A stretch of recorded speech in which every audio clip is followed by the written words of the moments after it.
Michael Carter, the black police chief, was driving home in his favorite car, and nothing foreshadowed trouble. No one imagined that in a few minutes he would have to fight for his life against his own subordinates. What happens to him next will shock you. Do not miss this exciting story and watch until the end. Subscribe to the channel and write in the comment below. How are you feeling today? Michael Carter, the chief of police, had finally returned to his hometown after a much-needed vacation. The road stretched endlessly before him, the winding lanes framed by thick forests on either side. It was late afternoon, and the sun had begun its slow descent, casting a warm golden glow on everything it touched. Despite the weariness from the long drive, Carter felt a sense of relief wash over him. There was something comforting about returning to familiar surroundings. The calmness of the countryside road gave him time to reflect on the responsibilities awaiting him back at the precinct.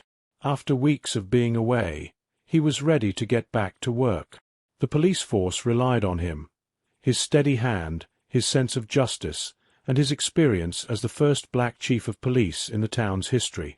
Carter had faced more than his share of challenges. He had earned the respect of the community and his team, but that respect came at a cost. He had to constantly prove himself, navigate unspoken prejudices, and handle the weight of expectations. But now, with a clear mind and renewed energy, he was eager to return to his duties. His phone buzzed on the dashboard, but he ignored it, focusing instead on the peaceful drive.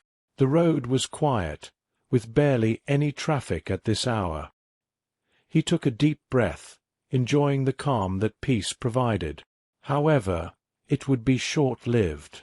Suddenly, a car appeared out of nowhere, speeding past him on the left and cutting dangerously close to his front bumper. Carter's hands instinctively gripped the steering wheel tighter, and his foot hit the brakes as he swerved slightly to avoid a collision. His heart raced as the other car veered back into its lane and continued speeding ahead as if nothing had happened. "What the hell?" Carter muttered under his breath. The brief moment of serenity was shattered. He watched the reckless car continue down the road, weaving between lanes and showing no regard for safety. The adrenaline pumping through his veins quickly turned into anger. He couldn't let this slide. Whoever was behind the wheel was a danger, not only to themselves but to everyone else on the road. Carter's instincts kicked in. He was still in uniform and had planned to stop by the station as soon as he got back into town. His badge rested on the passenger seat beside him. Without hesitation, he pressed down on the accelerator, intent on catching up with the driver. As Carter approached, he could see it wasn't just a reckless driver. It was a blatant disregard for the law. His blood boiled. This was the kind of behavior he had fought against for years. As he pulled closer, Carter switched on his lights, flashing them as a signal for the driver to pull over. The speeding car slowed slightly, but instead of stopping, it jerked to the side of the road, skidding to a halt in the gravel. Carter followed suit, his car screeching to a stop behind them. He stepped out of his vehicle, his boots crunching against the gravel as he approached the other car, his heart still pounding from the near miss and anger simmering just beneath the surface. As he neared the vehicle, the door swung open, and two men emerged, both in uniform. Carter's eyes widened in surprise. These were police officers. But the surprise didn't last long. "What's your problem?" one of the officers barked, stepping forward aggressively. His partner followed, a menacing scowl plastered across his face. Carter remained calm, though every instinct told him this was about to escalate. "I could ask you the same question," he replied firmly, keeping his voice level. "You nearly caused an accident back there." The officers exchanged a glance, then laughed, a harsh, mocking sound. "And who the hell do you think you are?" the first officer asked, taking a step closer to Carter. Carter looked at them both, noting their smug expressions. He knew exactly where this was heading. They hadn't recognized him. "I'm Michael Carter," he said, his tone firm but calm. "Chief of Police." For a moment, there was silence. The officers stared at him, and for a brief second, it seemed like they might realize their mistake. But then one of them sneered. "Chief of Police? Right. Sure you are." Carter's eyes narrowed. This wasn't the first time he'd encountered disrespect, but the situation was quickly becoming dangerous. These officers weren't just dismissive. They were hostile. "I suggest you calm down," Carter said, his voice steady. "You're making a big mistake." But they weren't listening. The second officer stepped forward, his hand resting on his belt. "We don't take kindly to people like you trying to act like they're in charge," he spat. Carter's patience was running thin. "People like me?" he asked, raising an eyebrow. He didn't need to hear the rest to know what they meant. The first officer smirked. "Yeah, people like you." Before Carter could respond, the first officer lunged at him, shoving him hard in the chest. He staggered back, caught off guard by the sudden aggression. The second officer joined in, pushing him again, this time harder, sending him sprawling onto the gravel. Carter's mind raced. He could barely believe what was happening. These men, his officers, were attacking him, and they didn't even realize who he was. But even more than that, they didn't care. In their eyes, he was just another black man who needed to be put in his place. As he struggled to stand, one of the officers kicked him in the ribs, sending a sharp pain shooting through his side. "You're going to regret messing with us," the officer snarled. Carter tried to catch his breath, the pain intensifying as he rolled onto his side, clutching his ribs. This wasn't just an attack. It was humiliation. "Stop!" Carter gasped, raising his hand in a feeble attempt to defend himself. "I'm your boss. I'm the chief." But they didn't stop. The beating continued, each blow more painful than the last. As Carter lay there, battered and bruised, he knew this was only the beginning. Michael Carter lay in the gravel, struggling to breathe as pain surged through his body. Every breath was a battle, each inhale sending sharp, agonizing stabs through his chest where the officers had kicked him. His mind swirled with disbelief. How had this escalated so quickly? How had two of his own officers attacked him so brutally without even a second thought? But there was no time to dwell on it. His survival instincts kicked in as he tried to push himself up, but the pain in his ribs was unbearable. One of the officers, the taller one, grabbed Carter by the collar of his shirt and yanked him up roughly. Carter tried to speak, but the words caught in his throat as another sharp pain flared in his side. He forced himself to stand, his legs shaky beneath him. Before he could steady himself, the other officer stepped forward, delivering a vicious punch to his stomach. Carter doubled over, gasping for air, his vision blurring from the pain. "I told you I'm the chief of police," Carter rasped, his voice barely audible. He needed them to understand the gravity of their mistake, but his words fell on deaf ears. The first officer laughed, a cruel, mocking sound that echoed on the empty road. "You really don't know when to quit, do you?" He shoved Carter hard again, sending him stumbling backward until he hit the side of his car. "Chief of Police?" "Sure you are," the second officer smirked, circling Carter like a predator, his hand resting on the baton strapped to his belt. "You're nothing but a punk who thinks he can play the hero, and now you're going to pay for trying to mess with us." Carter's heart pounded in his chest. He had to get out of this situation, but the pain in his ribs and the throbbing in his arm made it hard to think clearly. The adrenaline rushed through his body, urging him to fight back, but he knew that wouldn't end well. These officers were out of control, driven by hatred and arrogance. "Look, you're making a mistake," Carter tried again, his voice hoarse. "You don't know who you're dealing with." The first officer rolled his eyes. "Oh, we know exactly who we're dealing with." He stepped closer, his face inches from Carter's. "Another nobody who thinks he can tell us what to do. You're lucky we haven't taken you in yet." The threat hung heavy in the air, and Carter could see it in their eyes, the kind of rage that only fueled more violence. Before he could respond, the second officer grabbed him by the arm and twisted it behind his back with a sickening crack. Carter cried out in pain as his arm was wrenched at an unnatural angle. The officer didn't let go. He pressed harder, twisting until Carter thought his arm might snap. "Still want to play chief of police?" the officer sneered. Carter clenched his teeth, trying to hold back a scream as the pain shot up his arm. "I'm the chief," he managed to say through gritted teeth, but it was no use. The officers didn't care. With one final brutal twist, Carter felt his arm break. The pain was blinding, and for a moment the world around him blurred as he collapsed to his knees.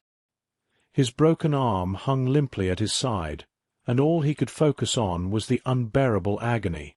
The first officer looked down at him, a smug grin on his face. "Guess you won't be needing that arm any more," he said coldly. "Let that be a lesson for getting in our way." But they weren't done.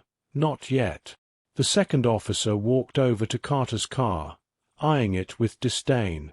"Nice car," he said, his voice dripping with sarcasm. "Would be a shame if something happened to it." Carter's heart sank. He knew what was coming next. "Don't!"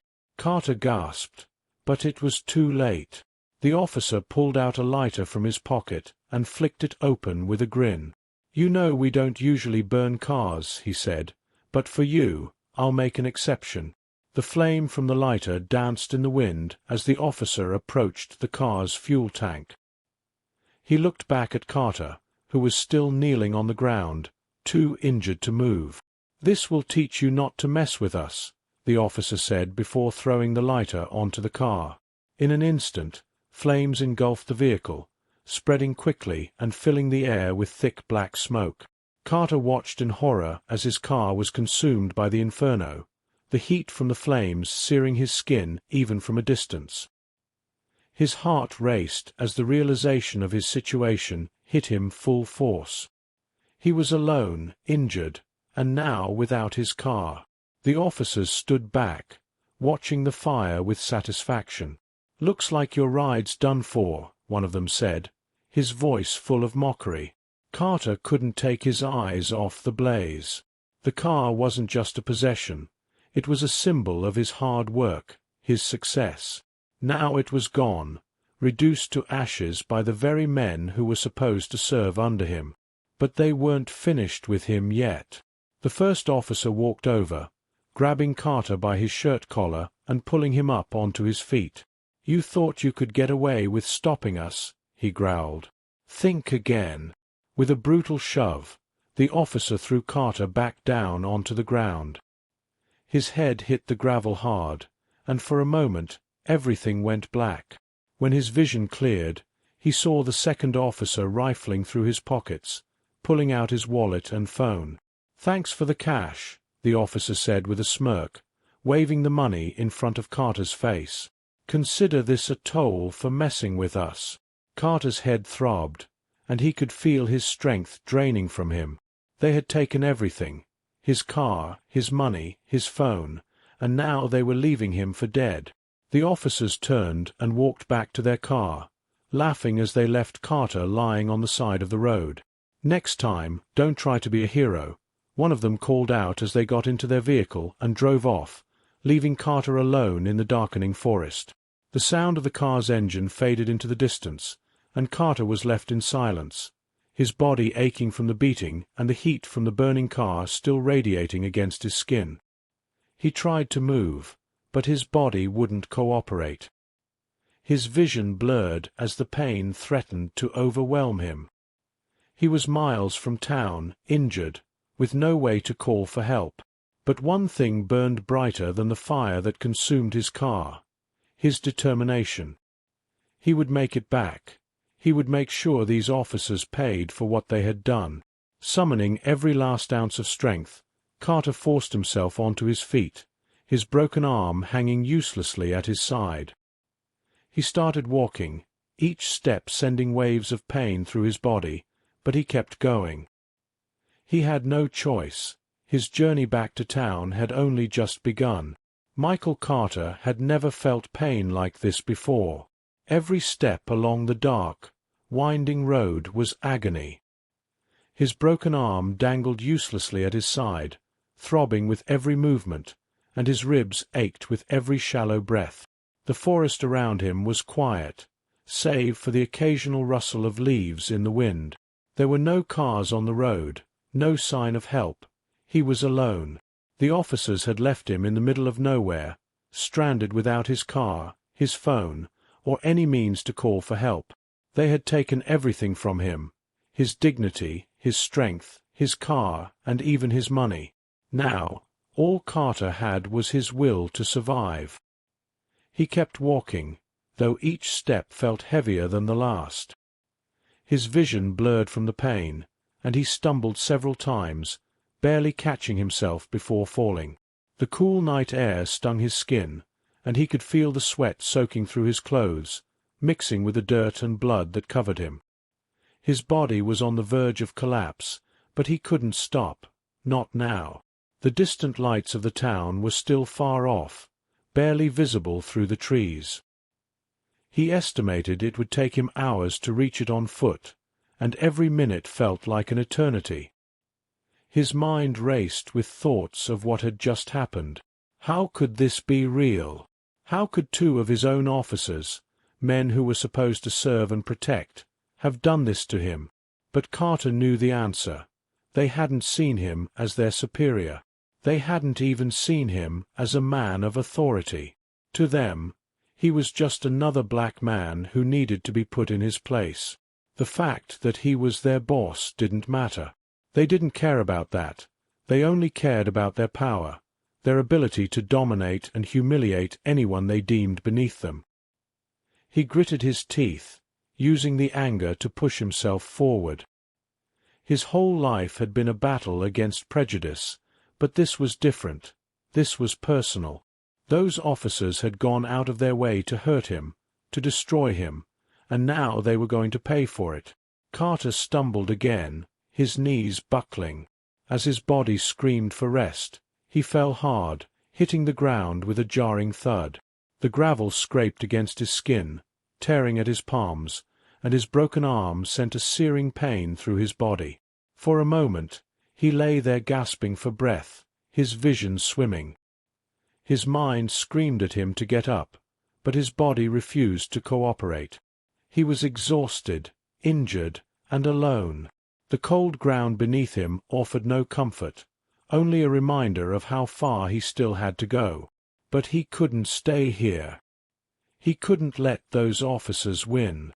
Slowly, painfully, he pushed himself up onto his knees, then his feet. His legs wobbled beneath him, but he forced them to hold steady. "I have to keep moving," he muttered to himself, his voice barely above a whisper. "I have to." He had no idea how much time had passed since the attack. The sky above was pitch black, and the only light came from the distant glow of the town. His head throbbed, and he could feel the sticky warmth of blood on the side of his face. His ribs ached with every shallow breath, and the pain in his arm was unbearable. But the anger, the burning fury at the injustice of it all, kept him going. Those officers thought they had gotten away with it. They thought they could leave him out here to die and walk away without consequence. But they didn't know who they were dealing with. Michael Carter wasn't just any man. He was their boss, and he was going to make sure they regretted ever laying a hand on him. Hours seemed to stretch into eternity as Carter trudged along the road, his body begging him to stop, but his mind refusing to give in. His shoes scuffed against the gravel, his footsteps uneven as he fought through the pain. He tried not to think about the burning car or the sneering faces of the officers as they left him behind. He had to focus on getting back to town, back to where he could take control of the situation. As the hours passed, the lights of the town grew closer, though it felt like he was moving at a snail's pace. His body was breaking down, his strength fading with every step. But finally, after what felt like an eternity, he saw the faint outline of the town's outskirts. The dim glow of streetlights pierced through the trees, guiding him toward safety. Relief washed over him, but it was short-lived. He wasn't done yet. Carter's legs trembled as he approached the first street of the town. The familiar sights of buildings and homes came into view, but everything felt distant and surreal. His mind was clouded with exhaustion, and his body was on the verge of collapse, but he couldn't stop now, not until he reached the police station. The station was only a few blocks away, but it felt like miles. Every step was torture, but Carter pressed on, his focus narrowing to the single goal of getting to the precinct. He needed to see the faces of his officers. He needed to make them understand what had happened. He needed justice. Finally, the police station came into view. The familiar brick building stood under the streetlights, a beacon of order and authority. Carter's heart raced as he stumbled toward the entrance, each step more painful than the last. His hand shook as he reached for the door handle, his body screaming at him to stop, but his mind pushed him forward. He shoved the door open and stumbled inside, his legs barely holding him up as he entered the brightly lit lobby. The officers behind the front desk looked up in shock as Carter staggered toward them. He must have been a sight, covered in dirt and blood, his clothes torn, his arm hanging limply at his side. "Chief!" one of the officers exclaimed, jumping to his feet in disbelief. Carter ignored the stunned faces around him as he pushed past them, his eyes fixed on the hallway leading to his office. "I need every available officer," he said, his voice hoarse but filled with determination. Now the officers scrambled to follow his orders, still in shock at the sight of their battered chief. Carter didn't have time to explain. He needed action, and he needed it fast. His body screamed for rest, but his mind was laser-focused. He wasn't going to stop until the men who had done this to him were found. As he reached his office, Carter collapsed into the chair behind his desk, breathing heavily. His vision blurred as pain surged through his body, but he forced himself to stay conscious. He couldn't let his injuries take him down, not yet. The door to his office burst open as several of his senior officers rushed in, their faces filled with concern. "Chief, what happened?" one of them asked, his voice laced with panic. Carter took a deep breath, steadying himself. "I was attacked by two of our own," he said, his voice cold and controlled. "They thought they could get away with it." The officers stared at him, stunned into silence. "I want every available unit out there," Carter continued. "Find them and bring them in now." The room was filled with a stunned silence before his officers quickly mobilized, following his command. Carter watched them go, his vision swimming from the pain, but he didn't care. The adrenaline kept him going. His men would find those officers, and when they did, there would be hell to pay. The clock on the wall ticked steadily as Michael Carter sat in his office, barely able to keep his eyes open. His body was a battlefield of bruises, cuts, and broken bones, and the pain from his broken arm was relentless. Despite the agony, he couldn't rest, not yet. His mind raced with thoughts of the two officers who had left him for dead on the side of the road. He had given the order. Now it was time for justice to be served. Outside his office, the station was buzzing with activity. Officers were gearing up, radios crackling with orders as they prepared to search for their rogue colleagues. Carter's senior officers had mobilized every available unit, sending out a manhunt across the town and the surrounding areas. The men who had attacked him were now the target of the very force they thought they could control. Carter leaned back in his chair, wincing as the pain in his ribs flared up again. His mind replayed the events of the attack over and over, the arrogance in those officers' voices, the cruelty in their eyes. It made his blood boil. They had underestimated him, thinking they could brutalize him and walk away unscathed. The door to his office creaked open, and one of his trusted officers, Lieutenant Andrews, stepped inside.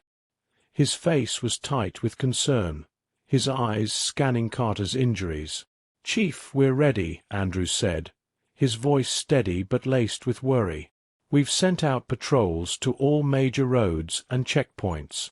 The officers are doing a sweep of the town. We'll find them." Carter nodded slowly, gritting his teeth as he shifted in his seat. "Good," he replied, his voice low but firm. "They think they can get away with this. I want them found, and I want them brought here." Andrews hesitated for a moment, clearly troubled by the severity of Carter's condition. "Sir, are you sure you don't want to go to the hospital? You need medical attention. Your arm—" Carter waved him off, his expression hardening. "I'll deal with that later. Right now, those two are my priority." The lieutenant nodded, understanding the resolve in Carter's voice. There was no use arguing. "We'll get them, Chief," he said before turning and leaving the office. As the door clicked shut, Carter took a deep breath, willing himself to stay focused. His body screamed for rest, but his mind was sharper than ever. He couldn't stop now, not until they were caught.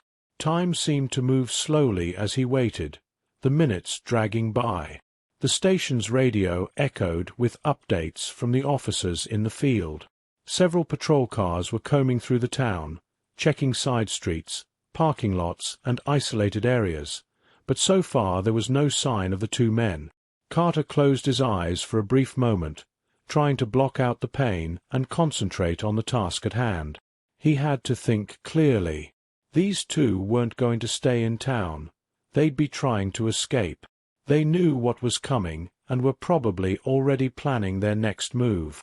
But there was no way out. Carter had made sure of that. He opened his eyes when the door to his office swung open again. This time, it was Officer Johnson, a younger but reliable member of his team. His face was grim as he entered, his radio still buzzing with chatter. "Chief," Johnson said, stepping forward, "we just got a tip. Someone saw two officers matching their description heading toward the old service road on the outskirts of town." Carter's heart raced. He knew that road well. It was isolated, running parallel to the highway but hidden by thick forest on either side. It was the perfect escape route, but also the perfect place to catch them. "Send units there immediately," Carter ordered, trying to stand despite the shooting pain in his side. Johnson rushed to his side to help him up, but Carter waved him off, forcing himself to stand on his own. "I want them cornered before they get anywhere near the highway." Johnson nodded quickly, speaking into his radio to relay the order. "All units, this is Officer Johnson. We have a possible location. Proceed to the old service road near Route 25. Be on alert. Suspects are considered dangerous." Carter grabbed his jacket with his good hand and threw it over his shoulders. He wasn't going to stay behind while his men went after the officers who had done this to him. "I'm going," he said, his voice leaving no room for debate. Johnson hesitated for a second but nodded, knowing there was no point in arguing. "I'll drive." Carter followed Johnson out of the office and through the station, his steps slow but purposeful. Every officer in the building turned to watch him as he passed, their expressions a mix of shock and respect. Seeing their chief like this, beaten, bruised, and in pain, was enough to spur them into action. They all knew what those two officers had done, and now the entire department was united in bringing them to justice. Johnson led Carter to the patrol car, helping him into the passenger seat before quickly getting behind the wheel. The engine roared to life, and within seconds they were speeding down the road toward the outskirts of town. The drive was tense, the radio crackling with updates as other patrol cars closed in on the service road, each officer reporting their position. Carter kept his eyes on the road ahead, his mind racing. He wasn't sure how he would react when they finally caught up to those officers, but one thing was certain: they were going to pay for what they had done. As they neared the service road, the tension in the car thickened. Johnson slowed the vehicle as they approached the turnoff. The narrow road was barely visible through the thick trees, and the headlights illuminated the dark path ahead, casting long shadows that danced across the road. "Looks like they're here," Johnson said, pointing to the flashing lights of several patrol cars already parked along the side of the road. Officers were fanning out, moving cautiously toward the forested area where the suspects had been spotted. Carter's pulse quickened. He pushed open the door with his good hand and stepped out of the car, ignoring the pain that shot through his body. He couldn't be stopped now. His focus was solely on finding those two men. Lieutenant Andrews approached him, his face tight with determination. "We've got them pinned down about half a mile into the woods," Andrews reported. "They tried to make a run for it, but we've got them surrounded." Carter nodded, his jaw clenched. "Good. I want to be there when they're brought in." Andrews hesitated, glancing at Carter's injuries. "Sir, maybe you should." "I'm going," Carter interrupted, his voice steely. "I need to see this through." Without another word, Carter followed Andrews toward the line of officers moving into the woods. The sounds of the forest seemed amplified in the tense silence. Every crack of a twig and every rustle of leaves echoed through the air. Carter's heart pounded as they moved deeper into the trees, the light from the patrol cars growing dimmer behind them. Finally, they reached a small clearing. There, in the shadows of the trees, the two officers were huddled together, their faces pale and their eyes wide with fear. Several officers had their guns trained on them, ready for any sudden movements, but the men made no attempt to resist. They knew they were caught. Carter stepped forward, his gaze locked on the two men, the ones who had beaten him, humiliated him, and left him for dead. They looked up at him, recognition dawning on their faces as they realized who he was. "You thought you could get away with this," Carter said, his voice low and dangerous. "You thought you could leave me there and no one would know. But you were wrong." The officers stared at him, their bravado gone, replaced by pure terror. They knew there was no escaping what was coming next. Carter turned to his men. "Take them in," he ordered. As the officers moved to handcuff the two men, Carter felt a cold sense of satisfaction wash over him. Justice would be served, but this wasn't over. Not yet. Back at the police station, Michael Carter sat behind his desk, the weight of the night's events pressing heavily on his shoulders. The pain in his broken arm was unbearable, but the seething anger burning inside him was far worse. His entire body was a mass of bruises and cuts, his ribs aching with every shallow breath. Yet as he sat there, the only thing he could focus on was the overwhelming need for justice and retribution. The two officers, now handcuffed and sitting in the holding cells, had finally realized the gravity of their situation. They had spent the last few hours in stunned silence, the realization dawning on them that they hadn't just assaulted any random man. They had beaten and humiliated their own chief of police, a man they had sworn to serve. Carter's men had worked quickly, following his orders without question. The two rogue officers had been arrested, processed, and stripped of their badges. Now they awaited their fate. Though neither of them had said a word since their capture, perhaps they were still in shock or beginning to understand just how deep they had dug their graves. Carter wasn't interested in their fear or regret. Not now, not after what they had done to him. He stood up from his desk, wincing as the movement sent sharp pain through his ribs. His body screamed for rest, but he refused to stop until this was finished. There was still one thing left to do. He walked slowly through the station, his footsteps echoing down the long hallway as he made his way to the holding cells. Every officer he passed gave him a respectful nod, their faces tense with a mix of admiration and concern. They had seen the state he was in when he returned to the station, beaten and bloodied yet still determined to bring justice. Now they watched him walk with purpose, knowing that this wasn't just about the law anymore. This was personal. Carter arrived at the holding cells, his gaze locking onto the two men sitting inside. They were no longer the arrogant, aggressive officers who had attacked him on that dark road. Now they were small, fearful, and utterly defeated. The sight of them cowering in their cell brought Carter no joy, only a cold sense of finality. He approached the cell slowly, his eyes never leaving theirs. One of the officers, the taller one who had been the most aggressive, shifted uncomfortably under Carter's gaze. His face was pale, and his eyes darkened around the room as if searching for some way out. "Chief," the officer began, his voice shaking. "We didn't know. We didn't." Carter cut him off with a single look. "You didn't know," he repeated, his voice low and filled with barely restrained fury. "You didn't know who I was when you dragged me out of my car? You didn't know when you broke my arm? When you set my car on fire?" The officer looked down at the ground, his mouth opening and closing as if he wanted to say something but didn't have the courage. His partner remained silent, staring at the floor with wide, fearful eyes. Carter took a step closer to the bars, his presence looming over them like a dark shadow.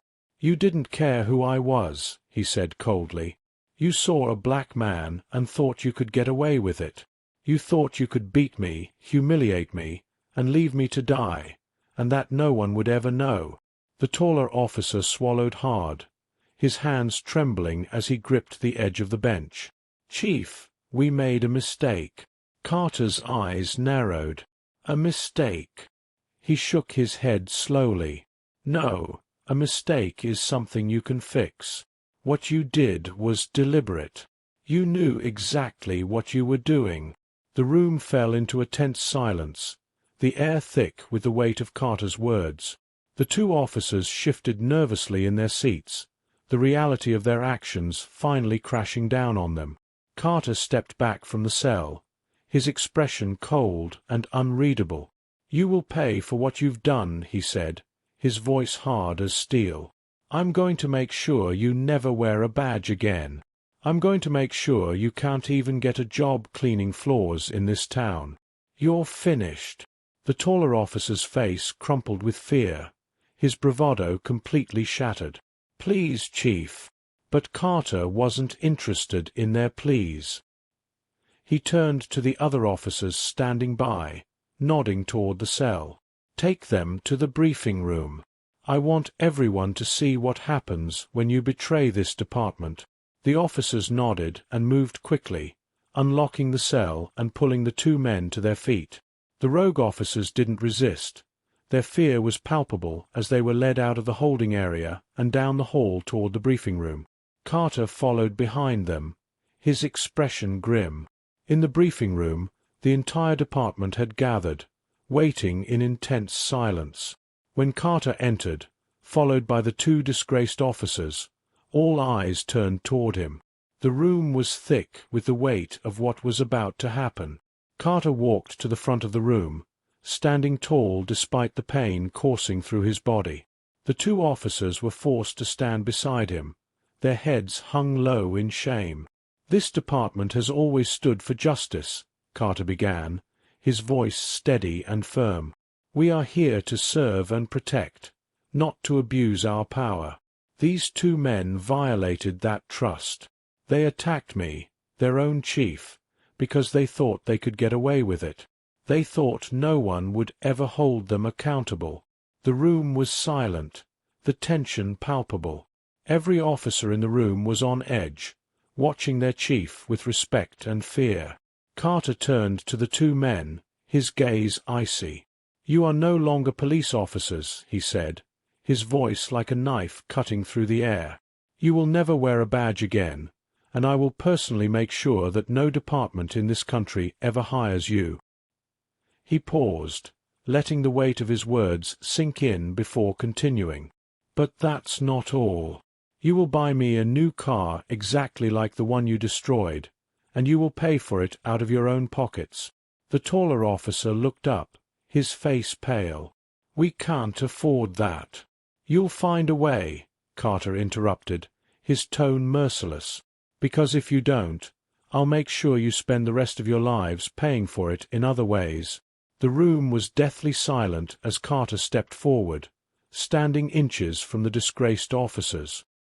His voice lowered to a dangerous whisper. "I'm giving you a chance to make things right, but don't mistake this for mercy. You'll live the rest of your lives knowing that you crossed the wrong man."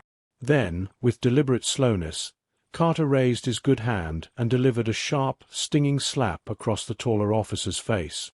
The sound echoed through the room, and the officer flinched, his face burning with humiliation. Carter turned to the second officer and did the same, delivering a humiliating blow that left both men standing in shame before their peers. "Get out of my sight," Carter said coldly. "You're done." The officers were led out of the room, their heads hanging in defeat. The room remained silent as Carter turned to face his department. He didn't need to say anything more. The message had been delivered loud and clear. Justice had been served, and retribution had been swift. Michael Carter stood outside the police station, his bruised body illuminated by the dim glow of the street lights. The night air was cool against his skin, a stark contrast to the fire still burning in his chest. He had done what needed to be done. Justice had been served, and the two officers who had brutalized him were now disgraced, stripped of their power and humiliated in front of the very department they had once served. But Carter knew this wasn't the end. The physical pain from his injuries was nothing compared to the deeper wound left by their betrayal. He had spent years building this department, working tirelessly to gain the respect of his officers, to prove that he could lead with fairness and integrity, and in one night 2 of his own had shattered that trust. His thoughts were interrupted by the soft sound of footsteps approaching from behind.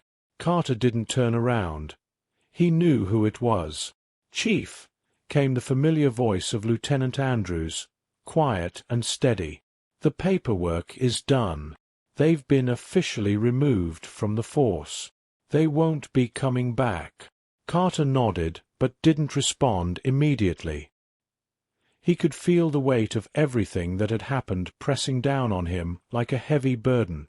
The rage he felt toward those officers still simmered beneath the surface, even though they had faced their punishment.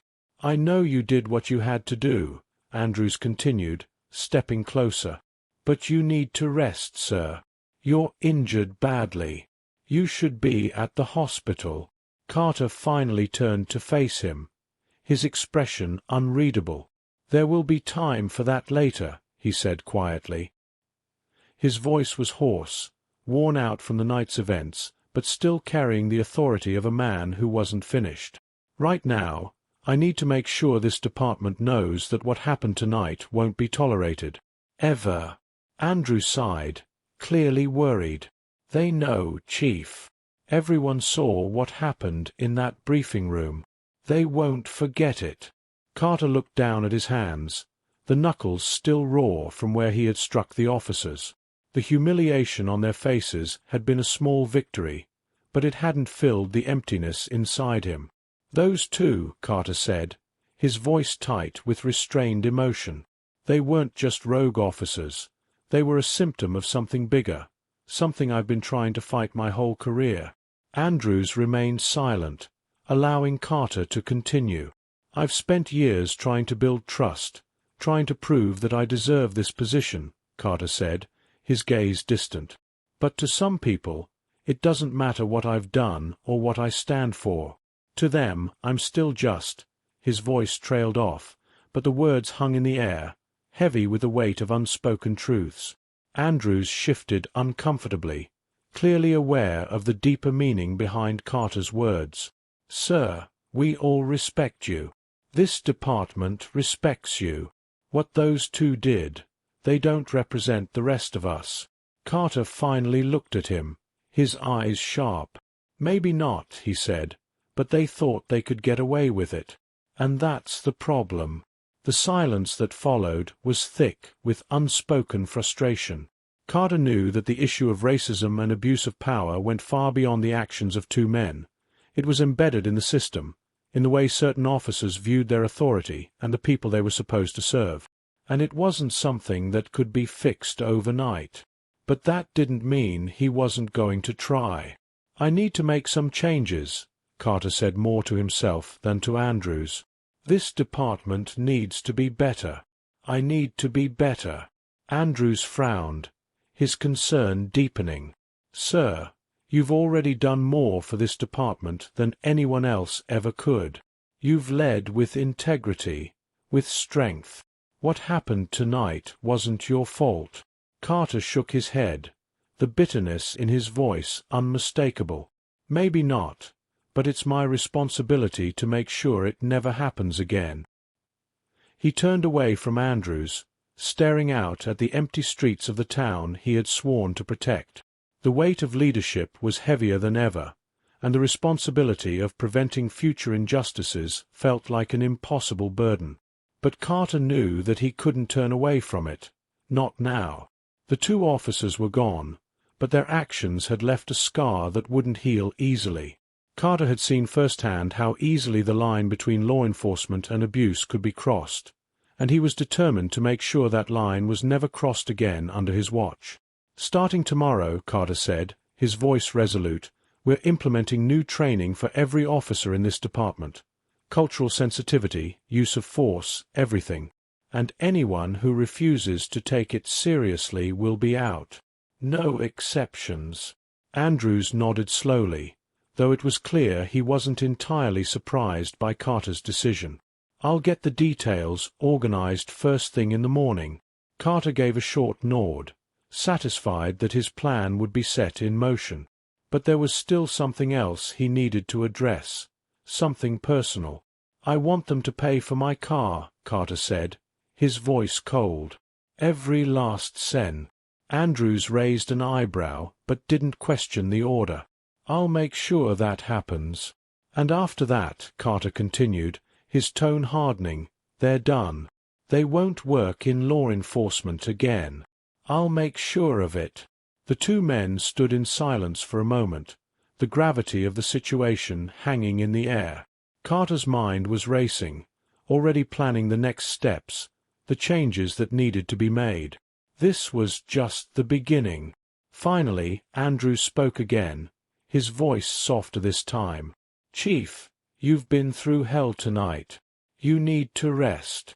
Carter sighed, the exhaustion finally catching up to him. He had pushed himself far beyond his limits, and his body was on the verge of collapse. But his mind wouldn't let him stop. Not yet.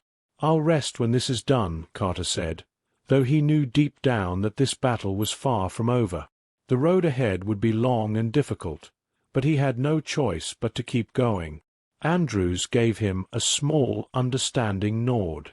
"Take care of yourself, Chief. We need you." With that, Andrews turned and walked away, leaving Carter alone in the quiet night. Carter remained standing outside the station for a long time, his thoughts swirling with everything that had happened. He knew that the two officers had paid a price for what they had done, but the deeper problem still remained. The fight against systemic racism and abuse of power wasn't something that could be won in a single night, but Carter was determined to be the one who would lead that fight. As he finally turned to head back inside the station, his body aching with every step, Carter knew one thing for certain.